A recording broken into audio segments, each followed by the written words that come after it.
எசேக்கியேலின் புஸ்தகம் 14வது அதிகாரம் 14வது வசனம். தேவன் பாராட்டிய, தேவனுக்கு இஷ்டமான 3 பேருடைய பெயர்கள் இங்கு எழுதப்பட்டிருக்கிறது. நோவா ஒரு பரிசுத்தவான், யோபு ஒரு பரிபூரணன், தானியேல் பிரார்த்தனை வீரன். இந்த 3 விஷயங்களை மறந்துடக்கூடாது. நோவாவை பற்றி நாம எப்போ யோசிச்சாலும் அவன் ஒரு பரிசுத்தன். ஏனென்றால் அவன் நீதிமானாயிருந்தான், குற்றமற்றவனாயிருந்தான்.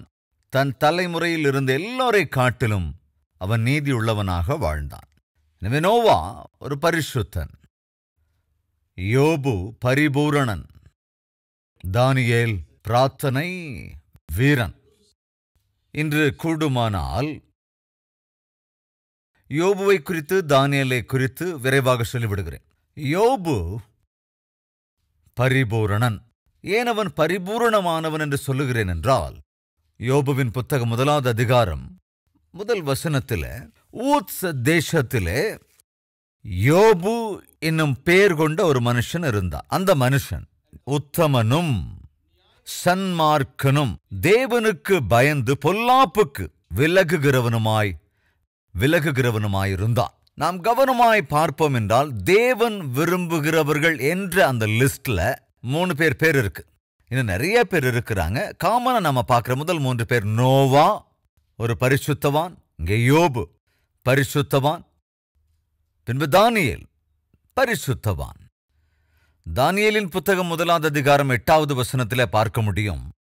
அவன் தன்னுடைய சரீரத்தை தீட்டுப்படுத்திக் கொள்ளக்கூடாது என்று தன்னுடைய இருதயத்திலே ஒரு தீர்மானம் எடுத்துக்கொண்டான். என்ன செய்தான்?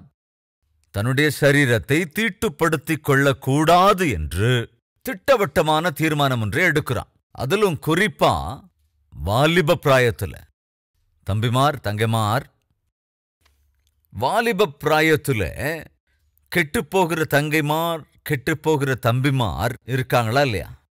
அதுவும் இந்த செல்போன் வந்ததுக்கு அப்புறம், இன்டர்நெட் கனெக்ஷன் எல்லாம் வந்ததுக்கு அப்புறம், இந்த வைஃபை சாதாரணமானதுக்கு அப்புறம், உள்ளங்கையிலேயே பயங்கரமான பாவம் நிறைந்த ஒரு பிரபஞ்சத்தை பிள்ளைங்க பார்க்க வாய்ப்பு கிடைச்சிருக்கு. அவங்க என்ன நினைக்கிறாங்களோ அப்படி நினைக்கிறவைகளை உடனே செல்போன்லே பார்க்கக்கூடிய ஒரு துர்பாக்கியமுள்ள பாவம் நிறைந்த காலம் வந்திருக்கு. ஆண்டவர் நாமத்தில் நான் கேட்கிறேன், எப்பவாவது இப்படி தீர்மானம் எடுத்திருக்கியா? என்ன தீர்மானம்? நான் சேவிக்கிற தேவன் பரிசுத்தர் என்பதனால் நானும் பரிசுத்தமாகத்தான் வாழணும். எப்பவாவது இப்படி தீர்மானம் எடுத்திருக்கியா? யோபு அன்னைக்கு எடுத்துக்கிட்டாங்க, நோவா எடுத்திருந்தான், தானியேலும் அப்படி எடுத்திருந்தான். அது என்ன தீர்மானம் என்றால், எங்களை நாங்கள் பரிசுத்த குலைச்சலாக்கிக்க மாட்டோம். எங்களை சுற்றி இருக்கிற சமுதாயம் கெட்டு போயிருந்தாலும், எங்களை சுற்றி இருக்கிற சிநேகிதர்கள் இஷ்டம் போல வாழ்ந்தாலும், நான் கட்டாயம் நேர்மையாத்தான் வாழ்வேன் அப்படின்னு தீர்மானம். கவனிங்க, நீதியான நேர்மையுள்ள வாழ்க்கை மனுஷனுக்கு தைரியத்தை கொடுக்கும். ஆனால் பாவம் நிறைந்த வாழ்க்கை தான் மனிதனுக்கு பயத்தை கொண்டு வரும். இன்னும் புரிகிற மாதிரி சொல்றேன். ஒரு சகோதரி அதிகாலையில எழுந்து வீட்டுக்கு முன்னால துளசி செடி இருந்தப்போ, அங்க தன்னுடைய நம்பிக்கையின் அடிப்படையில அந்த துளசி செடியை சுற்றி அப்படியே நடந்துட்டு போகும்போது வெள்ளி சொம்பு, ஒரு சின்ன வெள்ளி சொம்பு அங்கேயே வச்சுட்டு மறந்துட்டு போயிட்டாங்க. அடுத்த வீட்டில இருந்து 6 அடி உயரமுள்ள ஆஜானு பாகுவானவர் வெளியே வர்றாரு. அங்க அந்த வெள்ளி செம்பை பார்க்கறாரு. அந்த பக்கம் இந்த பக்கம் பார்த்தாரு, யாரும் இருக்கிற மாதிரி தெரியல. மெதுவா போய் அந்த சொம்பு மேல அப்படி கையை வச்சு அதை அடிச்சுட்டு போயிடலான்னு ட்ரை பண்றாரு. அப்படி ட்ரை பண்ணி அது மேல கையை வச்சு அதை எடுத்துட்டு அப்படி திரும்பினாரோ இல்லையோ, 6 வயசே இருக்கிற ஒரு குட்டி பாப்பா அவரை பார்த்து, அங்கிள் இது தப்பு இல்ல அப்படின்னுச்சுங்க. இந்த 6 அடி ஆஜானு பாகுவான அம்மாளு என்னாரு, நடுங்க ஆரம்பிச்சிட்டாருங்க. அப்படியே நடுங்கிறாரு. யாருக்கு முன்னால? 6 வயசே இருக்கிற ஒரு குட்டி பாப்பாவுக்கு முன்னால இந்த 6 அடி ஆஜானு பாகுவானவர் நடுங்கிறார். எதுக்காக அப்படி நடுங்கிறாரு யோசிங்க. என்னங்க புரியுது? மனிதன் செய்கிற தப்பு, மனிதன் செய்கிற குற்றம், மனிதன் செய்கிற அநியாயம், மனிதன் செய்கிற அக்கிரமம், மனிதனுடைய அக்கிரம சம்பாத்தியம் எல்லாம் மனுஷனை பயப்படுத்தும். நீ என்ன நினைக்கிற? அநியாயமா வாழ்றது, அக்கிரமா சம்பாதிக்கிறது, அக்கிரமான சம்பந்தங்களை வச்சுக்கிறது, அது ஏதோ உனக்கு ஜாலியா இருக்கிற மாதிரி இருக்கு. அது தற்காலிகமா உனக்கு கொஞ்சம் சந்தோஷத்தையும் கொடுக்கும், ஒரு சின்ன கொண்டாட்டத்துக்கு வாய்ப்பு கொடுக்கிற மாதிரி இருக்குமே தவிர அது உன்னுடைய வாழ்க்கையில ஒரு காலம் நிம்மதி இல்லாம செஞ்சிடும்.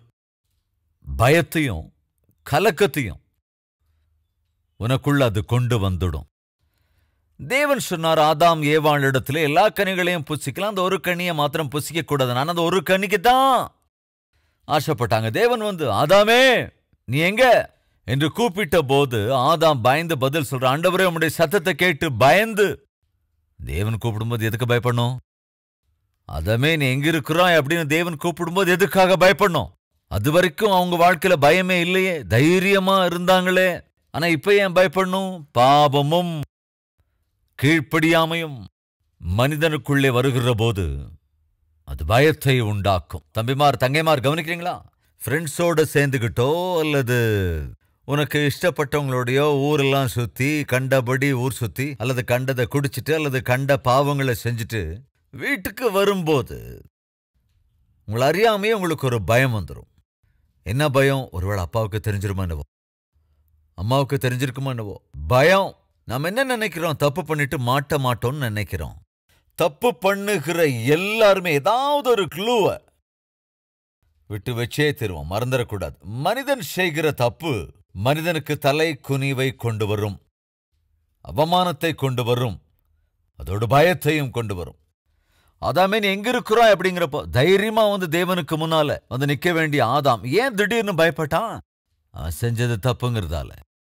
6 அடி உயரமுள்ள ஆஜான பாகுவானவர் 6 வயசு சின்ன பாப்பா முன்னால நடுங்கி போய் நிக்கிறார். காரணம் என்ன? அவருக்குள்ள தப்பு இருக்கு, அந்த பாப்பாவுக்குள்ள சத்தியம் இருக்கு. சத்தியம் ஒரு மனிதனுக்கு தைரியத்தை தரும். தேவன் என்ன விரும்புகிறார்? நாம் சத்தியத்தை உடையவர்களாய் வாழ வேண்டும், அசத்தியத்தை அல்ல, பொய்களை அல்ல, அநியாயத்தை அல்ல, அக்கிரமங்களையும் அல்ல, பரிசுத்தமற்ற காரியங்களை அல்ல நாம் கொண்டிருக்க வேண்டியது. சத்தியமுள்ளவர்களாய் வாழ வேண்டும், சத்தியத்தை பகிர வேண்டும், உண்மையாய் உத்தமமாய் நீதியாய் வாழ வேண்டும். இதைத்தான் தேவன் விரும்புகிறார். தம்பிமார் தங்கைமார் சகோதர சகோதரிகளே, உயிரோடு இருக்கிற நாளெல்லாம் ஒரு நல்ல வாழ்க்கை வாழ ட்ரை பண்ணுங்க. சமுதாயத்துக்கு பிரயோஜனமா இருக்கிற ஒரு வாழ்க்கை வாழ ட்ரை பண்ணுங்க. கூட இருக்கிறவங்களுக்கு அநியாயம் பண்ணி என்னங்க பிரயோஜனம்? கூட இருக்கிறவங்களே ஏமாற்றி அவங்களுக்கு இருக்கிற இடத்தையோ அவங்களுக்கு இருக்கிற நிலத்தையோ அல்லது ஆஸ்தியையோ அக்கிரமமா நீ அபகரிச்சுட்டு என்ன சாதிக்க போற? கொஞ்சம் யோசிச்சு பாரு. தேவன் என்ன நினைக்கிறார் என்றால், தேவனால் சிருஷ்டிக்கப்பட்ட மனிதன் மனிதனா வாழணும்னு தான் ஆசைப்படுறார். ஆனா இன்னைக்கு மனிதன் ஒரு மிருகம் மாதிரி மாறிக்கிட்டு இருக்கான். ஆனால் தேவனுடைய பிள்ளையாகிய நீயோ மிருகம் மாதிரி வாழவே கூடாது. தேவன் மனிதனை உண்டாக்கியபோது தம்முடைய சாயலாய் தம்முடைய ரூபத்தின்படி மனிதனை சிருஷ்டித்தார். நீ தேவனுடைய சாயலாய் சிருஷ்டிக்கப்பட்டிருக்கிறாய். தேவனுடைய பிள்ளையாக ஜீவிக்க வேண்டும். பவுல் கலாத்தியருக்கு எழுதும்போது எழுதுவான் 4வது அதிகாரத்துல, கிறிஸ்து உங்களிடத்தில் உருவாகும் அளவும். நாம யார் சாயல இருக்கணுங்க? ஒரு கேள்வி கவனிங்க. உங்களை எத்தனை பேர் நாம தேவனுடைய பிள்ளைகள் அப்படின்னு விசுவாசிக்கிறவங்க? கையை வைத்துங்க பார்க்கலாம். Yes, right. இப்ப நம்ம தேவனுடைய பிள்ளைகள்னா நம்முடைய சாயல் எப்படி இருக்கணும்? ஒரு குழந்தை பிறக்கும்போது சாதாரணமா அந்த குழந்தைய எப்படி எடுத்து வச்சுக்கிட்டு பக்கத்து வீட்டுக்காரங்களோ பந்துக்களோ அந்த குழந்தைய எடுத்து அப்படியே நேர்த்தியா ஒத்து பார்த்து பார்த்து அச்சு அவங்க அம்மா மாதிரியே இருக்கு அப்படின்னு சொன்னா பக்கத்துல இருக்கிற அவங்க அம்மாவுக்கு அது எவ்வளவு சந்தோஷமா இருக்கும். அப்படியே அம்மா மாதிரியே இருக்குது அப்படின்னு சொன்னா அந்த அம்மாவுக்கு சந்தோஷம் அளவே இருக்காது. அதே போல அவங்க அப்பா மாதிரியே இருக்கு, அப்படியே அச்சு அசல அவங்க அப்பா மாதிரியே உரிச்சு வச்சிருக்குன்னு சொன்னா அந்த அப்பாவுக்கு எவ்வளவு சந்தோஷம் இருக்கும். அன்பு சகோதர சகோதரிகளை கவனிங்க. உனக்குன்னு ஒரு குழந்தை பிறக்கும்போது அந்த குழந்தையோட சாயல் உன்ன மாதிரியே இருந்தா எவ்வளவு சந்தோஷப்படுற. யாராவது அதை உங்ககிட்ட சொல்லிட்டா உனக்கு எவ்வளவு சந்தோஷம் இருக்கு. தேவனும் கூட மனிதனை சிருஷ்டித்தார், தம்முடைய சாயலாய் சிருஷ்டித்தார். அவர் உன்னை பார்க்கும்போது என்னை பார்க்கும்போது நம்மை பார்க்கும்போது நமக்குள் யாருடைய சாயல் இருக்க வேண்டும்? யாருடைய சாயல்? தேவனுடைய சாயல் இருக்க வேண்டும். தேவனுடைய சாயல்னா என்ன? உயரமா இருக்கிறது, வெள்ளையா இருக்கிறது, அழகா இருக்கிறது, இதெல்லாம் இல்லைங்க தேவனுடைய சாயல். அவருடைய குணம், அவருடைய நற்குணம், இதெல்லாங்க தேவனுடைய குணம். அன்பு. சொல்லுங்க, ஆவிக்குரிய கனிகள் அன்பு. அன்புடையவர்களாக இருக்க வேண்டும், அது தேவனுடைய குணம். தேவனை கொண்டிருக்கிற நாமும் அன்போட கூட வாழ வேண்டும். 2வது சந்தோஷம். தேவனுடைய பிள்ளைகளாகிய நாம் சந்தோஷமா இருக்கணும். எப்ப பார்த்தாலும் அழுமூஞ்சியோடு இருக்கக்கூடாது. எப்ப பார்த்தாலும் ஒரு மாதிரி சோர்ந்து போய் இருக்கக்கூடாது. ஒரு நாள் நான் ஒரு ஐ டாக்டர்கிட்ட போயிருந்தேன். போய் அவங்க டெஸ்ட் பண்ணதுக்கப்புறம், நீங்கள் சதீஷ்குமார் தானே அப்படின்னு கேட்டாங்க. ஆமாம் டாக்டர் அப்படின்னு. அப்போ அந்த டாக்டர் சொன்னாங்க, அப்பப்போ டிவியில் உங்களுடைய ப்ரோக்ராம் நான் பார்ப்பேன், நீங்கள் பேசும்போது ரொம்ப சந்தோஷமாக பேசுகிறீங்க. அந்த சந்தோஷம் எங்கேருந்து வருது உங்களுக்கு? அந்த சந்தோஷத்துக்கு காரணம் என்ன? அந்த சந்தோஷத்துக்கு காரணம் என் இருதயத்தில் இருக்கிற என் ஆண்டவராகிய இயேசு கிறிஸ்து. சில டைமில் நான் ரொம்ப சீரியஸாக பேசுவேன். கண்டித்து உணர்த்த வேண்டிய சமயத்தில் கட்டாயம் கண்டித்து உணர்த்துவேன். எனக்கு கொடுக்கப்பட்ட அழைப்பினாலே, ஊழியத்தினாலே நான் பேசுகிற செய்தியோடு அதன் அடிப்படையில் பாவனைகள் இருக்கும். ஆனால் உங்கள் வாழ்க்கையில் உங்களுக்குள்ள இருக்கிற சமாதானம் உங்கள் முகத்தில் தெரியணும். உங்கள் இருதயத்தில் இருக்கிற சந்தோஷம் உங்க முகத்துல தெரியும். உங்க உள்ளத்தில் இருக்கிற துக்கமும் உங்க முகத்துல தெரியும். உங்க இருதயத்தில் இருக்கிற கோபம், பொறாமை, பகை உணர்ச்சி அது உங்க முகத்துல தெரியும். ஏன்னா அகத்தின் அழகு முகத்தில் என்ன செய்யுமா? தெரியுமா? முகம் காட்டி கொடுத்துரும். எனவே உங்கள் வாழ்க்கையிலே தேவன் இருக்கிறார் என்று நீங்கள் நினைப்பீர்களானா, கவனிங்க, சந்தோஷமா வாழுங்க. ரயில்வே ஸ்டேஷன்ல அந்த டிக்கெட் கலெக்டர் எல்லார்ட்டையும் டிக்கெட் கலெக்ட் பண்ணிட்டு இருக்கும்போது கத்துறவங்க சிலர் கத்துறாங்க, டிக்கெட்டை தூக்கி எறிகிறவங்க எறிகிறாங்க, சண்டை போடுறவங்க சண்டை போடுறாங்க. வச்சிருந்தா எங்கேயோ மிஸ் ஆகி போச்சுன்னா என்ன செய்யறது? இதெல்லாம் அப்படி நடந்துகிட்டு இருக்க ஒரு பக்கம். ஆனால் டெய்லி ஒரு டிக்கெட் செக் பண்ணிக்கிட்டே தான் இருப்பார்.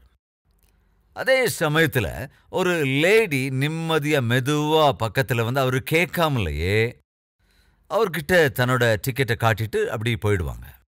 அவர் பார்க்குறாரு, இதென்ன எல்லாம் எரிச்சல் அடைகிறாங்க, இஷ்டத்துக்கு கத்துறாங்க, சலிச்சுக்கிறாங்க. சிலர் டிக்கெட் அப்படியே வீசி எறிகிறாங்க, சிலர் பயங்கரமாக பயப்படுத்துவாங்க, சிலர் மிரட்டுவாங்க. ஆனால் இந்த அம்மா மாத்திரம் எப்பொழுதும் அவ்வளவு அமைதியாக வந்து டிக்கெட் கொடுக்குறாங்க. அவ்வளவு முகத்தில் அமைதி, அவ்வளவு சந்தோஷம். இது என்னது தனித்துவம் உங்களுக்கு மாத்திரம் அப்படின்னு அந்த அம்மாவை தொடர்ந்து இவர் கவனிக்க ஆரம்பிச்சார். ஏறக்குறைய 15-20 வருடங்கள் தாண்டினதுக்கு அப்புறம் ஒரு நாள் அதே ஸ்திரீ வர்றாங்க. இப்போ நல்லா வயசாயிடுச்சு. அவங்க அப்படி போய்கிட்டு இருக்கும்போது இந்த டிக்கெட் கலெக்ட் பண்ணிக்கிட்டு இருந்தவர் அவங்க கிட்ட போய், அம்மா அப்படின்னு கூப்பிட்டேன்னா அவங்க நின்று, யாருப்பா நீ? நான் தாம்மா. மறந்து போயிட்டீங்களா? மன்னிச்சுக்குங்கப்பா, ஞாபகம் இல்லை. யார் நீங்க? அதாம்மா, நான் டிக்கெட் செக் பண்ணிட்டு இருப்பேன், ரயில்வே ஸ்டேஷனில் செக் பண்ணிக்கிட்டு இருப்பேனே, அந்த டிடி தாம்மா.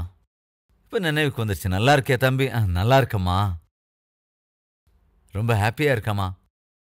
ஆனால் இந்த ஹாப்பினஸ்க்கு காரணம் யார் தெரியுங்களா? நீங்க தாம்மா. அது என்னப்பா, உங்கள் சந்தோஷத்துக்கு நான் எப்படி காரணமாக முடியும்? உங்களுக்கு ஞாபகம் இருக்கா, குறிப்பிட்ட ஸ்டேஷனில் நான் டெய்லி டிக்கெட் கலெக்ட் பண்ணிட்டு நிற்பேன். ரொம்ப பரபரப்பாக இருக்கும். சில பேர் கத்துவாங்க, சில பேர் பயங்கரமாக திட்டுவாங்க, சிலர் டிக்கெட்டை தூக்கி மூஞ்சிலே எறிவாங்க.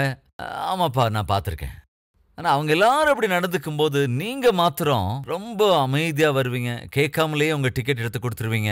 அப்படியே சிரிச்சிட்டு, தம்பி நல்லா இருக்கியா அப்படின்னு கேட்டுட்டு போவீங்க. யாருமே நான் அந்த மாதிரி விசாரிச்சதே இல்லைம்மா. ஆனால் நீங்கள் எல்லாரை விட ரொம்ப வித்தியாசமாக இருப்பீங்க. உங்கள் முகத்தில் அவ்வளவு அமைதியை நான் பார்த்துருக்கேன். உங்கள் முகத்தில் இருக்கிற சந்தோஷம் ஒரு நாளும் குறைஞ்சு போனதே இல்லை. உண்மையிலேயே அந்த அமைதிக்கு, அந்த சந்தோஷத்துக்கு, மற்றவங்களுக்குள்ள காணப்படாத அந்த அற்புதமான உங்கள் நடத்தைக்கு காரணம் என்னம்மா அப்படிங்கிறத நான் தெரிஞ்சுக்கணும்னு ஆசைப்பட்டப்போ உங்கள் கையில் ஒரு புத்தகத்தை நான் டெய்லி பார்த்துருக்கேன். அந்த புத்தகம் எப்போதும் உங்கள் கைகளில் இருக்கும். அது என்ன புத்தகம்னு ரொம்ப நாள் பார்த்ததுக்கப்புறம் ஒரு நாள் பார்த்தேன். அதில் பரிசுத்த வேதாகமம்னு எழுதியிருந்தது. அந்த பரிசுத்த வேதாகமம் எங்கே கிடைக்கும்னு நான் அதுக்கப்புறம் நிறையா புக் ஷாப்ஸ்க்கெல்லாம் தேடி போய் ஒரு நாள் ஒரு கடையில் அந்த பரிசுத்த வேதாகமத்தை நான் வாங்கிக்கிட்டேன். அம்மா, அதுக்கப்புறம் அந்த பரிசுத்த வேதாகமத்தை வாசிச்ச போது தான் எனக்கு புரிஞ்சுது, உங்களுடைய சந்தோஷத்துக்கும் உங்களுடைய அந்த அமைதிக்கும் ஆதாரமே ஆண்டவராகிய இயேசு கிறிஸ்து தான். அது மட்டும் இல்லம்மா, அந்த வேதத்தை நானும் வாசிச்சு அந்த சத்தியங்களை கடைபிடிச்சு நானும் என் வாழ்க்கை ஆண்டவருக்கு ஒப்பு கொடுத்து இப்ப நிம்மதியா வாழ்ந்துகிட்டு இருக்கம்மா. ஒரு ஆவிக்குரிய ஸ்திரீ தன்னுடைய தேவன் அருளிய சந்தோஷத்தை தன்னுடைய முகத்திலே காண்பித்ததினாலே இன்னொரு நபர் அதே சந்தோஷத்தை பெற்றுக்கொள்ள முடிந்தது. கிறிஸ்துவ சபையே, கிறிஸ்தவ கூட்டமே, கிறிஸ்துவை நீ ஆராதிக்கிறாய் என்றால், நம்புகிறாய் என்றால், அந்த கிறிஸ்துவின் மன்னிக்கும் குணம் உனக்குள்ள இருக்கணும், அந்த கிறிஸ்துவின் அன்பு உனக்குள்ள இருக்கணும், கிறிஸ்துவின் சமாதானம் உனக்குள்ள இருக்கணும், சந்தோஷம் உனக்குள்ள இருக்கணும், நீடிய பொறுமை இருக்கணும், நற்குணம் இருக்கணும், சாந்த குணமும் அதே போல விசுவாசமும் இருக்கணும். அதோடு கூட குறிப்பா இச்சை அடக்கமும் உனக்குள்ள இருக்கணும். அதுதான் தேவனுடைய குணங்கள். இந்த தேவனுடைய குணங்களை கொண்டவர்களாக நீயும் நானும் வாழ வேண்டும் என்றுதான் தேவன் விரும்புகிறார். யோபுவினுடைய தனித்துவம் என்னவென்றால், அந்நிய ஜனங்கள் மத்தியிலே தான் வசித்துக் கொண்டிருந்த போதும் கூட தான் பரிசுத்தமான வாழ்க்கை வாழ்ந்தான். காரணம் என்னவென்றால் அவன் சேவிக்கிற தேவன் பரிசுத்தர் என்பதனால். சரி, அதோடு நிக்கல. நல்லா கவனிங்க. முதலாவது பரிசுத்தன், இரண்டாவதாக ஐஸ்வர்யவான் என்று பைபிள்ல இருக்கு. சாதாரணமா ஐஸ்வர்யவான்னா அவனுக்கு எல்லாமே செழிப்பா இருக்கும், அப்படித்தானுங்க? நல்ல வருமானத்தோடு இருந்திருப்பான். சாதாரணமா சொல்ற ஒரு பழமொழி மாதிரி என்னன்னா, பணம் இருக்கிற இடத்துல குணம் இருக்காது, குணம் இருக்கிற இடத்துல பணம் இருக்காது அப்படின்னு சொல்லுவோம் இல்லையா? ஆனா கவனமாய் நாம் பார்க்கும்போது யோபு பணக்காரன் பிளஸ் நல்ல குணசாலி. சாதாரணமா நம்ம கையில பணம் இல்லாத போது, ஒரு நல்ல வேலை நமக்கு இல்லாத போது, நம்முடைய வாழ்க்கை ஸ்திரப்படாத போது, கஷ்டங்களினூடே நஷ்டங்களினூடே பலவித பிரச்சனைகளினூடே வியாதி வேதனைகளோடு நாம் இருக்கிற போது அப்படி ஒரு ஆவிக்குரிய வாழ்க்கையில் நாம் இருக்க முயற்சி செய்வோம். என்னுடைய கேள்வி, எல்லாமே கைகூடி வந்ததுக்கு அப்புறம் நீ ஆவிக்குரியவனா இருக்கிறியா? கஷ்டத்துல மூழ்கி இருக்கும்போது நல்ல ஆவிக்குரியவனா இருக்கியா? யோசிச்சுப்பாரு. கஷ்டங்களுக்கு மத்தியில் இருக்கும்போது நம்ம அதிக பக்தி உள்ளவங்களா இருப்போமா? கஷ்டங்கள் எல்லாம் தீர்ந்து போனதுக்கு அப்புறம் பக்திமானா இருக்கிறோமா? நீங்க என்ன சொல்றீங்க? இல்ல பிரதர், தேவன் என்னை எவ்வளவுக்கு எவ்வளவு ஆசீர்வதிக்கிறாரோ அவ்வளவுக்கு எவ்வளவு நான் ஆவிக்குரியவனா இருக்கேன்னு சொல்றவங்க கையெழுத்துங்க. புரியுது இல்ல? சாதாரணமா கஷ்டங்கள் வரும்போதுதான் தேவ சன்னதிக்கு தேடி வந்து ஆண்டவரே ஆண்டவரே ஆண்டவரே ஆண்டவரேன்னு சொல்லிக்கிட்டே இருப்போம். என்ன, அவர் கஷ்டங்களை தீர்க்கிறவர் என்பதனாலே. ஆக்சுவலா நம்மள நிறைய பேர் தேவ சன்னதிக்கு வர்ற முக்கிய காரணம் என்னவென்றால் கஷ்டங்கள் இருக்கிறதுனால தான். நம்முடைய சிக்கல்கள், பிரச்சனைகள், நம்முடைய வியாதி வேதனைகள் தான் தேவ சன்னதிக்கு நாம ஓடோடி வரும்படியா செய்கிறது. நல்லா கவனிங்க. யோபு பரிசுத்தமாக வாழ்ந்தான். இரண்டாவது, நல்ல வசதியோடு இருந்தான். மூன்றாவது, பிள்ளைகள் உள்ளவனாக இருந்தான். 7 குமாரர்கள், 3 குமாரத்திகள். நான்காவதாக ஜெப ஜீவியத்தை கொண்டிருந்தவனாயிருந்தான். யோபுடைய தனித்துவம் என்னவென்றால் தனமும் இருந்தது, அதே நேரத்தில் நல்ல குணமும் இருந்தது.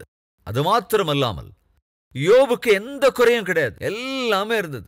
பிள்ளைகள் 1 ஆள் 2 ஆள் இல்லைங்க, 10 பிள்ளைகள். 10 எதுக்கு அடையாளம்னா பரிபூரணத்துக்கு அடையாளம். பரிபூரணமான பிள்ளைகளை கொண்டிருந்தான். சில பேருக்கு, அதாவது இப்ப என்னையே எடுத்துக்கிட்டீங்கன்னா 2 மகன்கள் தான், மகள்கள் இல்லை. சில பேருக்கு மகள்கள் தான், மகன் இருக்க மாட்டான். அல்லது ஒரு மகன் தான், ஒரு மகள் தான். ஆனா யோபுவின் நிலைமை அப்படியல்ல. மொத்தம் 10 பேர், 7 குமாரர்கள், 3 குமாரத்திகள். ஐஸ்வர்யவானாக இருந்த யோபுவுக்கு குமாரர்கள் குமாரத்திகள் இருந்தார்கள். யோசிச்சு பாருங்க, அவங்க எல்லாரும் ஒழுங்கா இருப்பாங்களா? கொஞ்சம் யோசிச்சு பாருங்க. அப்படி இப்படி சில பேர் கொஞ்சம் அப்படி இப்படி இருக்கத்தான் செய்வாங்க. கொஞ்சம் நல்ல வசதி இருக்கிறவங்களோட பிள்ளைகளை கவனிங்க. நல்ல புத்தியோட அவங்க இருக்கிறாங்களா? ஒழுக்கத்தோட அவங்க இருக்காங்களா? கண்டிப்பா இருக்க மாட்டாங்க. கொஞ்சம் யோசிச்சு பாருங்க. அது என்னமோ தெரியல, யோபு பெரிய ஐஸ்வர்யவான், பரிசுத்தவான், அநேக பணத்தோடு இருந்தவன், பிள்ளைகளோடு இருந்தவன். ஆனாலும் கூட அவனுடைய பிள்ளைகள் பரிசுத்தமாய் வாழ்ந்தார்கள். எப்படி அவ்வளவு பரிசுத்தமாய் வாழ்ந்தார்கள் என்றால், யோபு ஒரு நல்ல ஜெப வீரன். எப்பேற்பட்ட ஜெப வீரன் என்றால், பிள்ளைகளை 3 விஷயங்களை மறந்துடாதீங்க. குடும்பம் கட்டப்பட வேண்டும் என்றால், பிள்ளைகள் நல்லா வரணும்னா 3 விஷயங்களை மறந்துடக்கூடாது. அதுல முக்கியமானது, முதலாவது அன்பு, 2வது பரிசுத்தமான வாழ்க்கை. தாயாய் தகப்பனாய் நீங்கள் பரிசுத்தமாய் வாழ்ந்து பிள்ளைகளுக்கும் பரிசுத்தமான வாழ்க்கையை கற்றுக் கொடுக்கணும். பிள்ளைங்களை நேசிக்கணும், பரிசுத்தமான வாழ்க்கை வாழணும், அதோடு கூட ஜெபம் செய்யணும். இந்த 3 ரொம்ப ரொம்ப முக்கியம். தாய்மார் கவனிக்கிறீங்களா? தந்தையை கவனிக்கிறீங்களா? உங்க பிள்ளைங்க பரிசுத்தமான வாழ்க்கை வாழணும்னா நீங்க முதல்ல பரிசுத்தமா வாழணும். உங்க பிள்ளைங்க உங்களை நேசிக்கணும்னா முதல்ல நீங்க உங்க பிள்ளைங்களை நேசிக்கணும்.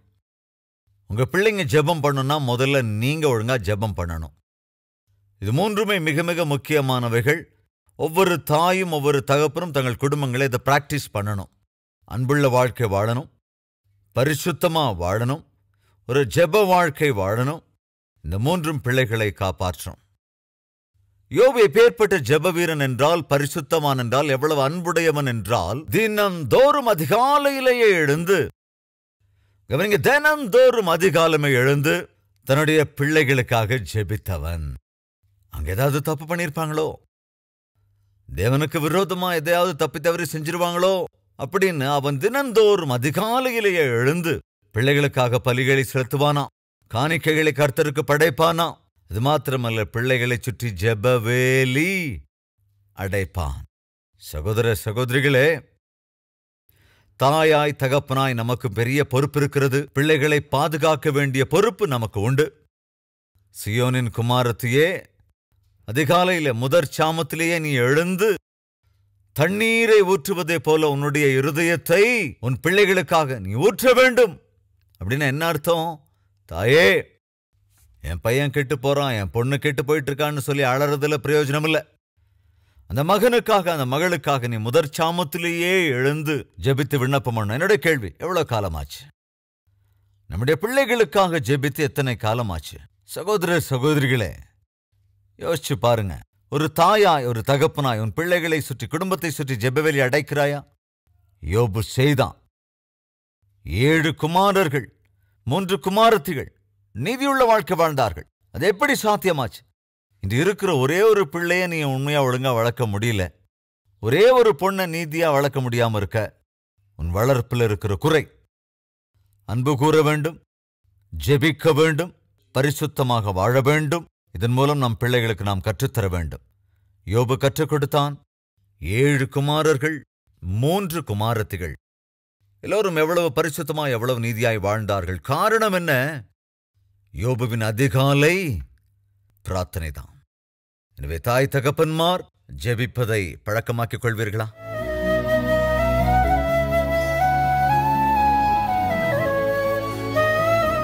மகா பரிசுத்தமும் அன்பும் நிறைந்த பிதாவே, மிகவும் தெளிவாய் திட்டவட்டமாய் இன்றும் எங்களோடு பேசியிருக்கிறீர். உம்முடைய பிள்ளைகளாய் வாழ்கிறவர்கள் பரிசுத்தமாகவும் பரிசுத்த நடத்தையோடும் பிள்ளைகளை அன்போடும் ஜெபத்தோடும் எப்படி வளர்க்க வேண்டும், பரீட்சைகள் வருகிற போது பயந்து பின்வாங்காமல் எப்படி உம்முடைய பார்வை காண்டவர உண்மையுள்ளவர்களாய் நல்ல ஆவிக்குரியவர்களாய் வாழ வேண்டும் என்பதை, அதனால் இரட்டிப்பான ஆசீர்வாதத்தை எப்படி பெற்றுக்கொள்ள முடியும் என்பதை உம்முடைய வார்த்தைகளால் எங்களுக்கு கற்றுக் கொடுத்திருக்கிறீர். உம்முடைய இந்த வார்த்தைகளை கேட்டிருக்கிற ஒவ்வொருவரையும், அவருடைய குடும்பங்களையும், அவர்களின் பிள்ளைகளையும், ஆண்டவரே அவர்களுடைய கையின் வேலைகளையும், வியாபாரத்தையும், விவசாயத்தையும், அன்று பிள்ளைகளின் படிப்பையும் ஆசீர்வதிங்க ராஜா. குடும்பத்திலே அமைதியையும் சந்தோஷத்தையும் சமாதானத்தையும் பரிபூரணமாய் அருளுங்கப்பா. நீர் எல்லோருக்குமான தேவன், எல்லோருக்குமான ஆண்டவர், எல்லோரையும் சமமாய் பார்க்கின்றவர். எனவே உம்முடைய அன்பு, உம்முடைய மன்னிக்கும் குணம், உம்முடைய சமாதானம், உம்முடைய சந்தோஷம் எல்லோரும் அனுபவிக்கிற கிருபை அருள வேண்டும் என்று இயேசு கிறிஸ்துவின் நாமத்தில் வேண்டிக் கொள்கிறோம் பிதாவே. ஆமென்.